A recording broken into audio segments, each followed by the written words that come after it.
Bonjour mes chers compatriotes. C'est toujours moi de Konabino Mobali. Naye pour conclure suite et fin à sujet qui me thème ma bé à basi ya poto.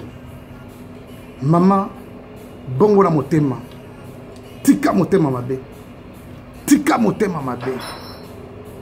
95% à basi ya poto. Vous avez tema ma bé.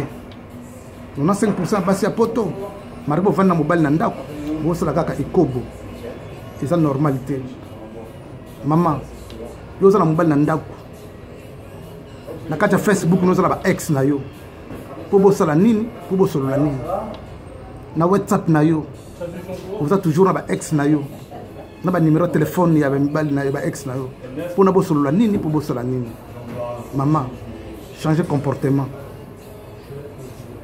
Si j'ai ba jumelle, ils vont nous servir biso les sommes comme neni donc nature enseigner biso.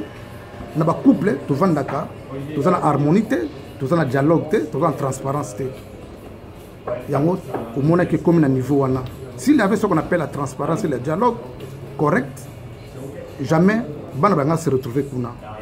Maman, bongo la motema. Maman, tika ko benga la mobile police. Ya oye leki kutu ya ba jimé les ali. Basi ko ba benga ka préfecture pour aboto na mobile mukanda. Wana za extrême. Ba maman bo bongo la mitema ba maman bo tika ki motema mabe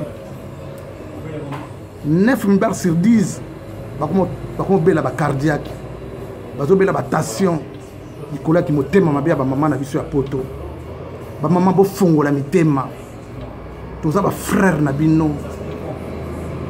bibala ba zéro bazo souffrir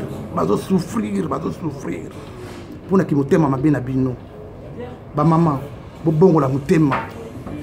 Ce qui fait mal après avoir que ça la biso mabe kakabino bokendaka dimanche ko sambela kakabino dimanche bokeno koyembela nzambe ba mama bongo la mitema biso mibala poto to souffrir biso mibala poto to souffrir comment au moins si kokoko benga copine na yo pono tonga mobali na yo comment mobali Oko benga camarade na yo po tonga mwasi na yo.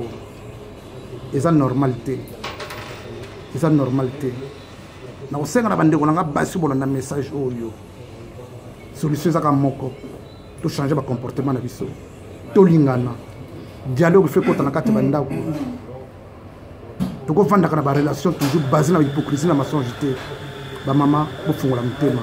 Ba mama bo fungola mutema. Ba mama bo tika ki mutema mabe. Merci, Nabande Kotou Roland Nangaï, archevêque Logobo de Sapeur Patron.